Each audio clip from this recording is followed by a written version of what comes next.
안녕하세요. 어르신 책방입니다. 우리 주변에는 이런 일들이 참 많이 일어납니다. 버스에서 자리를 양보했더니 이제는 볼 때마다 당연하게 비키라고 하시는 분. 동네 모임에서 늘 봉사하고 도와주었더니 이제는 허드렛 일을 전부 떠맡기시는 분.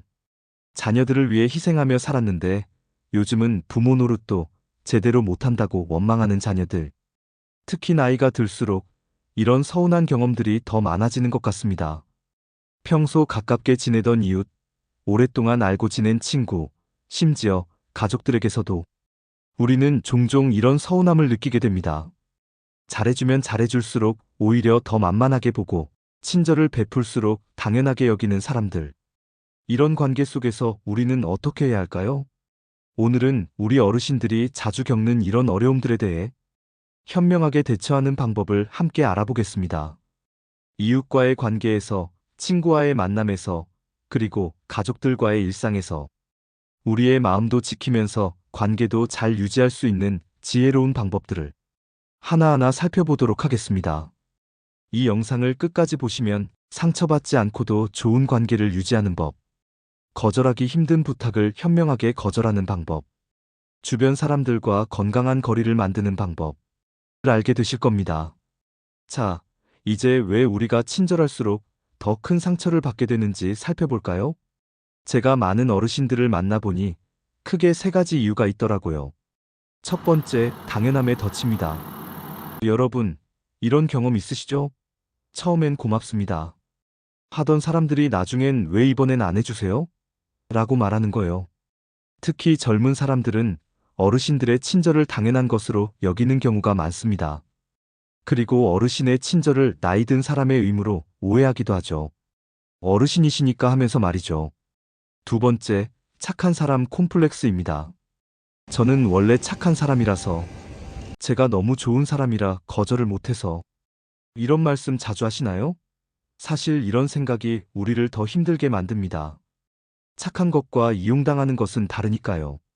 세 번째, 세대 간 친절에 대한 인식 차이. 50대, 60대가 생각하는 당연한 친절과 젊은 세대가 생각하는 적절한 거리두기는 큰 차이가 있습니다. 이러한 인식의 차이가 오히려 세대 간 갈등을 키우는 원인이 되기도 합니다. 자, 이제 어떻게 하면 현명하게 친절을 베풀 수 있을지 구체적인 방법을 알려드리겠습니다. 현명한 친절의 기술 첫 번째는 바로 선 긋기의 기술입니다. 아이고, 선을 그으면 너무 딱딱하지 않나요? 하실 수 있는데요. 사실 처음에 선을 잘 그어두면 나중에 서로 더 편해진답니다. 가장 먼저 처음부터 분명한 경계선을 그어야 합니다. 제가 도와드릴 수 있는 범위는 여기까지입니다. 저는 이 정도까지만 가능합니다. 다른 분들과 함께 나누어서 하면 좋겠습니다. 자, 그럼 두 번째로 중요한 것은 나의 상황을 진심으로 설명하는 것입니다. 이게 참 어려우시죠? 내가 이런 말을 해도 될까? 망설여지시는 분들 많으실 텐데요. 사실 이게 더 서로를 위하는 길이랍니다. 예를 들어볼게요. 하루 일과가 있을 경우 이렇게 표현해 보세요. 저는 평일 오후 3시까지만 시간이 있어요. 손주도 봐야 하고 병원도 다녀와야 해서요. 이렇게 자연스럽게 말씀하시면 됩니다. 무리한 요구를 해올 경우에는 이렇게 표현해 보세요. 아이고, 요즘은 무거운 걸 들면 허리가 아파서. 가벼운 거는 도와드릴 수 있는데 무거운 건 젊은 분께 부탁드리는 게 좋겠어요. 능력적인 요구에서는 솔직하게 표현해 보세요. 저보다 잘 아시는 분께 여쭤보시는 게 나을 것 같네요. 제가 그 부분은 서툴러서 실수할까 걱정되네요. 그리고 마지막으로 이런 말씀들을 미리 말씀드리면 나중에 상처받을 일이 없습니다. 이렇게 처음부터 분명하게 말씀드리면 나중에 생길 수 있는 오해도 피할 수 있고 서로 불편한 상황도 만들지 않게 됩니다. 제가 만난 어르신 중에 이런 말씀을 하신 분이 계세요.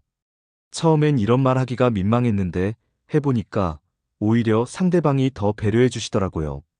이제는 서로 편해졌어요. 현명한 친절의 기술 두 번째, 거절의 기술. 거절. 참 어려우시죠? 이러다 관계가 멀어지지 않을까? 걱정되시는 분들 많으실 텐데요. 오히려 잘 거절하는 것이 좋은 관계를 오래 유지하는 비결이랍니다. 첫째, 거절할 때는 길게 설명하지 마세요. 짧고 분명하게 말씀하시는 게 좋습니다. 길게 설명하면 할수록 더 부담스러워진답니다. 아, 죄송하지만 오늘은 제가 병원에 가야 해서. 오늘은 제가 약속이 있어서 어려울 것 같네요. 죄송해요. 이번에는 어렵겠어요. 다음에 시간 여유가 있을 때 도와드리겠습니다. 이 정도면 충분합니다. 여기서는 단호하게, 그러나 공손하게 말씀하세요. 거절할 때 목소리는 부드럽게, 하지만 태도는 당당하게 하시는 게 좋아요. 눈을 마주치면서 진지하게 말씀하시면 됩니다. 체력이나 시간의 한계가 있을 때에는 이렇게 해보세요. 요즘은 조금만 해도 금방 지치네요. 무리하면 며칠씩 알아눕게 되어서 손주들 보는 시간도 있고 제 일상도 있어서요. 이렇게 자연스럽게 설명하시면 대부분 이해해 주실 겁니다. 그리고 만약 대안이 있다면 대안을 제시해 보세요. 김 씨 아들이 젊으니까 한번 부탁해 보세요. 복지센터에서 이런 도움을 준다고 하던데요. 제 동생이 이런 일을 잘 아는데 연락처 알려드릴까요? 현명한 친절의 기술 세 번째, 대화의 기술. 말 한마디로 천냥 빚을 갚는다고 하죠? 어떻게 말씀하시느냐에 따라 관계가 확 달라질 수 있답니다. 첫째, 서로 돕는 관계를 만드는 거예요. 예를 들어 이렇게 말씀해 보세요. 지난번엔 제가 도와드렸으니 이번엔 땡땡씨가 도와주시면 어떨까요? 우리 서로 도우면서 지내요. 그게 더 좋잖아요. 혼자 하면 힘들지만 같이 하면 더 즐거울 것 같아요. 둘째, 속마음을 솔직하게 표현하시는 거예요. 말씀하시기 전에 잠깐 심호흡하시고, 솔직히 말씀드리면 그렇게 말씀하시니 제가 많이 서운했어요. 저도 가끔은 쉬고 싶을 때가 있다는 걸 알아주세요. 이렇게 진심을 담아 말씀하시면 상대방도 마음을 열게 된답니다.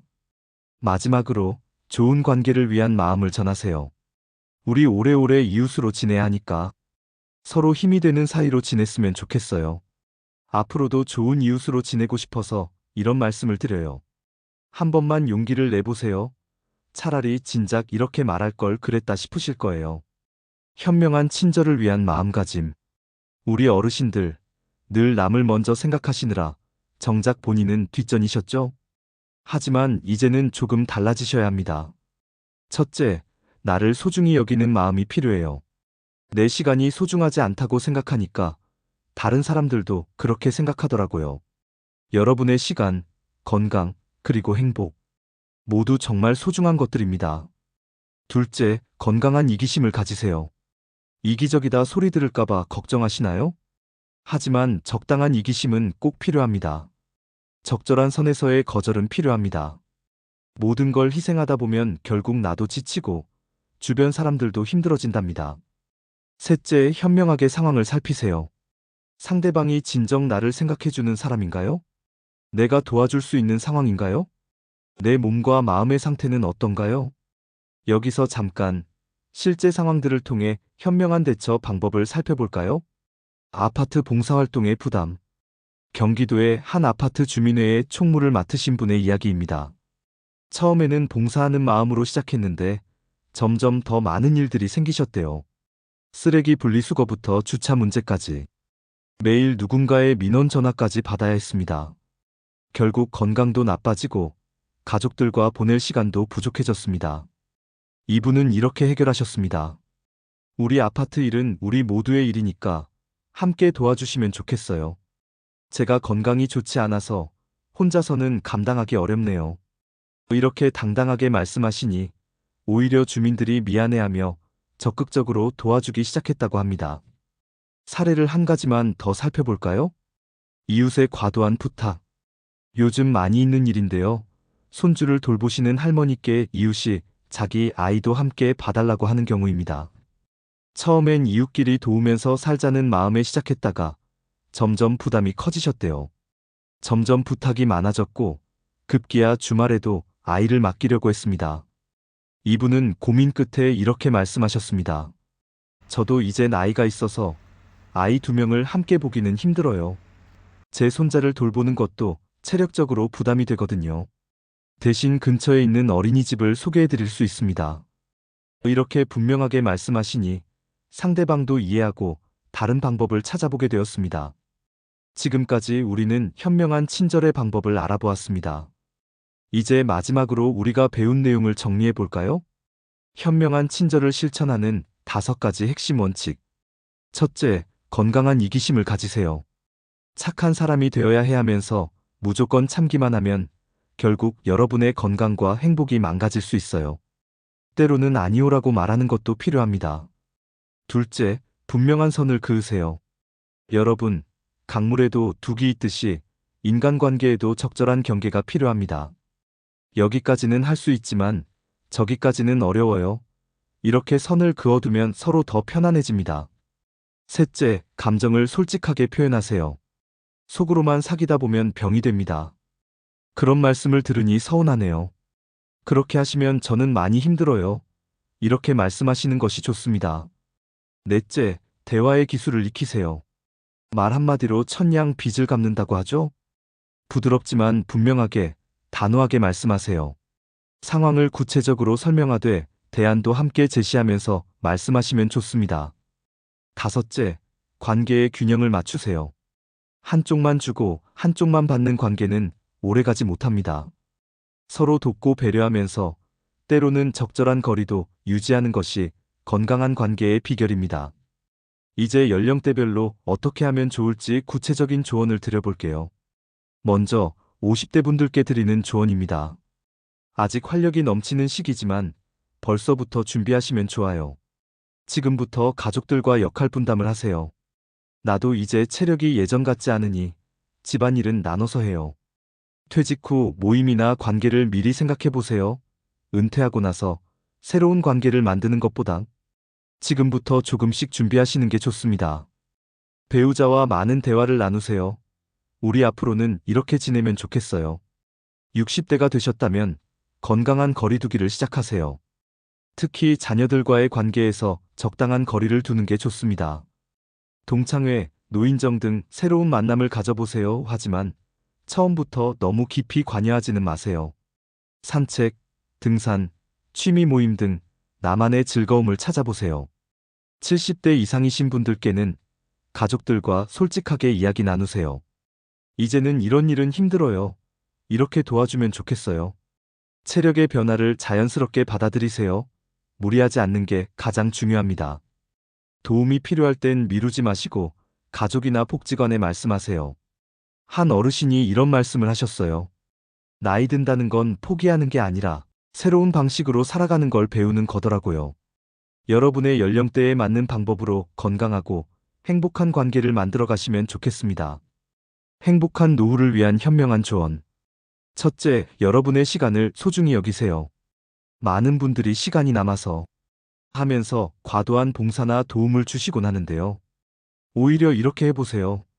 하루에 2시간은 꼭 나만의 시간으로 비워두기. 봉사는 일주일에 이틀만 하고 나머지는 쉬기. 병원 검진이나 운동은 미루지 않기. 둘째, 관계의 질을 높이세요. 많은 관계보다 좋은 관계가 더 중요합니다. 마음이 맞는 친구 2~3명과 깊이 있는 관계 만들기. 가족들과는 적당한 거리 두기. 매일 만나는 것보다 일주일에 1~2번이 더 좋을 수 있어요. 산책 모임, 독서 모임처럼 취미가 같은 친구 만들기. 셋째, 스트레스 관리가 정말 중요해요. 부담되는 약속은 미리 거절하기. 그날은 제가 다른 약속이 있어서 조급해하지 않기. 천천히 해도 괜찮아. 제일 좋아하는 활동을 하루 1가지씩 꼭 하세요. 한 어르신이 이런 말씀을 하셨어요. 젊을 때는 다른 사람 눈치 보며 살았는데 이제는 내 마음 가는 대로 내 몸이 허락하는 만큼만 해요. 그랬더니 오히려 더 행복해졌어요. 마지막으로 명심하세요. 친절은 일방적인 희생이 아닙니다. 마치 주고받는 인사처럼 서로 나누는 것이죠. 여러분의 건강이 무너지면 주변 사람들도 결국 힘들어진답니다. 그러니 여러분의 행복과 건강을 가장 먼저 생각하셔야 해요. 서로를 배려하고 존중하는 마음으로 건강한 관계를 만들어 가시면 분명 더 행복한 노후를 보내실 수 있을 거예요. 다음에도 꼭 도움이 되실 만한 내용으로 찾아뵙겠습니다. 오늘도 끝까지 시청해 주셔서 감사합니다. 구독과 좋아요, 알림 설정도 꼭 해주시고 그리고 댓글로 여러분의 소중한 경험도 들려주세요. 다음 시간에 또 만나 뵙겠습니다. 항상 건강하고 행복하세요. 지금까지 어르신을 위한 따뜻한 이야기 공간, 어르신 책방이었습니다. 감사합니다.